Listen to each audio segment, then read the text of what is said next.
Isparta'nın Eğirdir ilçe merkezi açıklarında bulunan Yeşilada üzerinde bulunan bir kiliseyi görmektesiniz.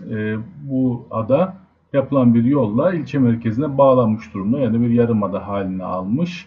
Ve bu 90 dönümlük adanın üzerindeki kilise adanın en yüksek noktalarından birisinde. Oldukça güzel, küçük bir kilise. 19. yüzyıl mimari özelliklerini gösteriyor. Doğu-batı yönünü derinlemesine dikdörtgen planla yapılmış.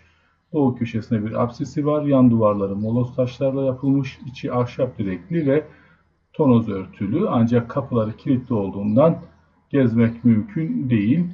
1923 yılında yapılan nüfus değişimi sonucunda bu bölgenin yerli Rum halkının Yunanistan'a gitmesiyle buranın herhangi bir cemaati kalmadığından kilise olarak kullanılmamakta. Ancak yine de 1998 yılında yapılan bir restorasyonla korunmuş, çatı kaplaması yenilenmiş, dış duvarları yapılmış, iç ahşap kısımları da yenilenmiş ve ilçenin önemli bir değeri olarak Yeşilada'yı, Eğirdir Gölü'nü ve Eğirdir'i gezerken görülebilecek bir tarihi eser olarak karşımıza çıkmakta.